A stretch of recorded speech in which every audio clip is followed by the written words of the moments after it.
नमस्कार मित्रों, आप सभी का स्वागत है इस सप्ताह के जियो टॉक्स हिंदी में। पिछले सप्ताह हमने अफगान तालिबान के अंदर जो विभिन्न समूह हैं, गुट, उनके ऊपर चर्चा की थी। आज के प्रकरण में, एपिसोड में हम लोग चर्चा करेंगे उन सशस्त्र संगठनों की, समूहों की, जो तालिबान का इस समय अफगानिस्तान में प्रतिरोध कर रहे हैं। इन संगठनों को हम दो विभिन्न श्रेणियों में विभाजित कर सकते हैं। एक वो संगठन है जो राजनीतिक मतभेद के कारण तालिबान का विरोध कर रहे हैं, जिसमें मुख्यतः दो संगठन हैं, अहमद मसूद का नेशनल रेजिस्टेंस फ्रंट NRF और अफगानिस्तान फ्रीडम फ्रंट AFF। और दूसरी श्रेणी में हम उन संगठनों की बात कर सकते हैं जो तालिबान से धार्मिक आधार पर मतभिन्नता होने के कारण तालिबान का विरोध कर रहे हैं। इनमें एक प्रमुख संगठन है Islamic State Khorasan province ISKP। चलिए शुरुआत करते हैं अपने आज के एपिसोड की। सबसे पहले अगर हम बात करें धार्मिक आधार पे जो जिन लोगों की मतभिन्नता है तालिबान के साथ, उसमें है Islamic State Khorasan province ISKP। ये इस्लामिक स्टेट का एफिलिएट संगठन है, उनकी एक शाखा है खुरासान प्रोविंस के लिए। खुरासान प्रोविंस में वो लोग अफगानिस्तान, पाकिस्तान और भारत, इसको विभाजित करके इन्होंने खुरासान को सम्मिलित करके खुरासान प्रोविंस बनाया। जो ISKP है, इसमें लोग बड़ा एक तरह की कंफ्यूजन रहती है कि अगर दाइश भी, मतलब इस्लामिक स्टेट भी अगर जिहादी है तो उनका तालिबान से, क्योंकि तालिबान भी एक कट्टरपंथी विचारधारा है, तो उनसे मतभिन्नता क्यों होती है। तो इस्लामिक स्टेट की केवल अफगानिस्तान में नहीं, बाकी हर जगह जो दूसरे जिहादी संगठन हैं, जैसे खासतौर पे अल-कायदा, उन लोगों से उनकी मतभिन्नता रहती है। मतभिन्नता का मतलब उन लोगों से उनका टकराव भी होता रहता है, उसकी प्रमुख वजह है। और अफगानिस्तान के अगर परिप्रेक्ष्य में हम चर्चा करें तो इस्लामिक स्टेट की जो तालिबान से मतभिन्नता है, एक तो वो धार्मिक आधार पर है, क्योंकि जो तालिबान हैं वो देवबंदी हनाफी विचारधारा को मानते हैं सुन्नी इस्लाम में, और जो इस्लामिक स्टेट है दाइश, वो सलाफी तफकीरी विचारधारा को मानती है। और इस्लामिक स्टेट ये भी तालिबान पे आरोप लगाती है या उनको इस बात का जिम्मेदार मानती है कि उन्होंने पश्चिम के साथ, वेस्ट के साथ कोलैबोरेट किया और उनको अफगानिस्तान से जाने के लिए एक सुरक्षित रास्ता मुहैया कराया। और तालिबान पे वो ये आरोप लगाते हैं कि वो वेस्ट का सहयोग करते हैं। तो ये दो प्रमुख वजह हैं इस्लामिक स्टेट खुरासान प्रोविंस और तालिबान, अफगान तालिबान के बीच में मतभेद की। अच्छा, अगर ISKP की हम शक्ति को देखें तो इस समय उनके पास ये विभिन्न जो थिंक टैंक्स हैं, वो ये अनुमान लगाते हैं कि इस्लामिक स्टेट खुरासान प्रोविंस पे करीब 8000 के करीब फाइटर्स हैं, जो ज्यादातर जो ईस्टर्न पूर्वी अफगानिस्तान हैं, नागाहार, कुन्नार, नूरिस्तान, इन स्टेट्स में, राज्यों में केंद्रित हैं।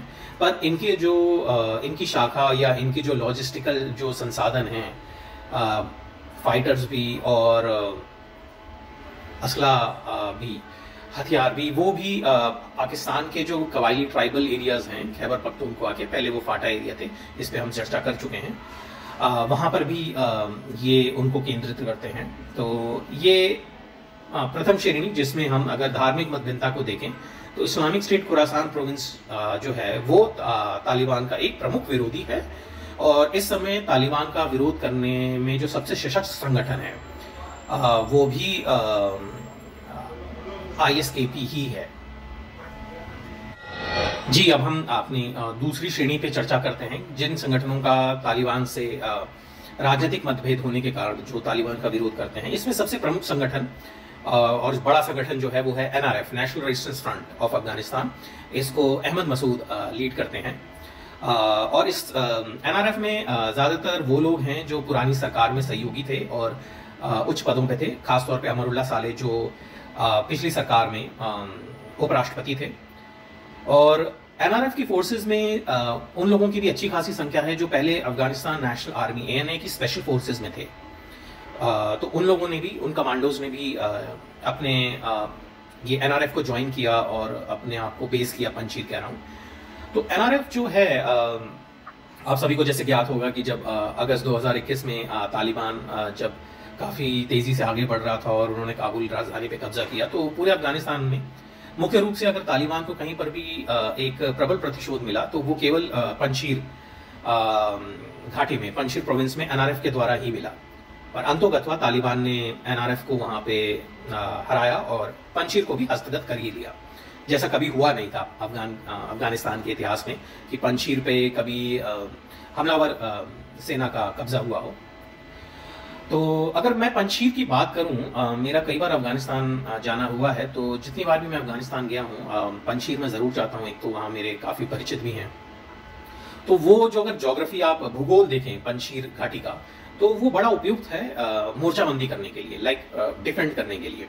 तो जो भी वहां पे फोर्स जो आक्रमण करती है उसको लिए वो दुस्वप्न ही साबित होता है। परंतु पंजशीर को अफगानिस्तान तालिबान ने हस्तगत किया, तो एनआरएफ जो है उसकी जो एरिया ऑफ ऑपरेशन जहां पर वो गतिविधियां करते हैं और हमले करते हैं तालिबान पे, वो ज्यादातर पंजशीर में स्वाभाविक रूप से परवान डिस्ट्रिक्ट है, परवान प्रोविंस है, बागलान और कुछ हद तक देकुंदी जो प्रोविंस है, वहां पर भी इनकी एक्टिविटीज रहती हैं। यदा कदा इन लोगों ने क्लेम किया है कि काबुल राजधानी में भी इन्होंने हमले किए हैं, पर वो केवल अपनी एक तरह की उपस्थिति दर्ज कराने के लिए, पर इनकी जो मुख्य कार्रवाई है वो इसी क्षेत्र में रहती है। और एनआरएफ जो है इसको लीड करते हैं अहमद मसूद, जो अहमद शाह मसूद जो बड़े ही प्रसिद्ध कमांडर थे, उनके सुपुत्र हैं। और संभवतः इसका जो हेडक्वार्टर है एनआरएफ का वो तजाकिस्तान में है। सो वहाँ पे जो उनके बड़े लीडर हैं और अहमद मसूद, ज़्यादातर वो तजाकिस्तान से ही काम करते हैं। मैंने भी एनआरएफ के कई लीडर्स जो हैं, नेता कमांडर्स, उनका इंटरव्यू किया है। मैं अपनी टीम से निवेदन करूंगा कि उनके इंटरव्यूज का हम लिंक डिस्क्रिप्शन में डाल दें। तो एनआरएफ जो है वो इस इलाके में सक्रिय दिखती है, पर उसके पास एक तो सबसे बड़ी उनकी कमजोरी ये आ जाती है कि उनके पास वो किसी भी क्षेत्र को कंट्रोल नहीं करते, वो केवल अभी तक हमला करने की ही उन्होंने अपनी काबिलियत सिद्ध की है। और दूसरा, उनको रीजनल सपोर्ट भी नहीं मिलता। ज्यादातर जो परंपरागत देश थे जो तालिबान का विरोध करते थे, जैसे कि ईरान, रूस, भारत, उन्होंने भी एनआरएफ को इस बार कोई केवल अगर आप कहें तो एक तरह का मॉरल सपोर्ट शायद दिया हो, लेकिन कोई भी कॉन्क्रीट सपोर्ट नहीं दिया गया। तो ये उनकी एक बड़ी कमजोरी रहती है। दूसरा, अगर हम राजनीतिक मतभेद के कारण तालिबान विरोधी सशस्त्र संगठन जो है वो है अफगानिस्तान फ्रीडम फ्रंट, एएफएफ जो है वो अगर आप कंपेयर करें एनआरएफ से तो उससे छोटा संगठन है।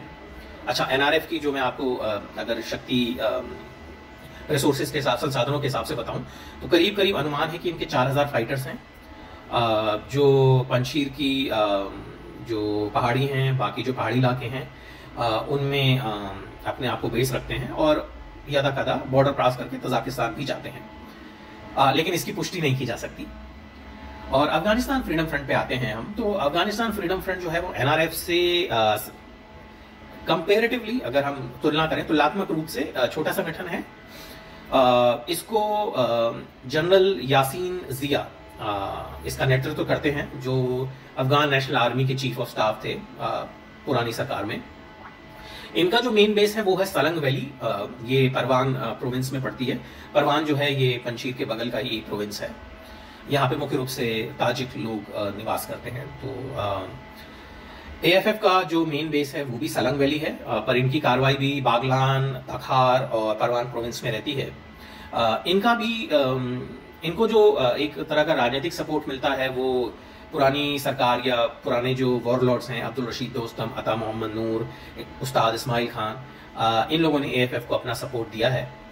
तो ये हमने आज चर्चा की लगभग ये 3 प्रमुख संगठन जो इस समय तालिबान के विरोध कर रहे हैं, Islamic state, Khorasan province, NRF और एएफएफ। लेकिन इस समय जो इनका प्रतिरोध है वो अफगानिस्तान में यदा कदा होता है।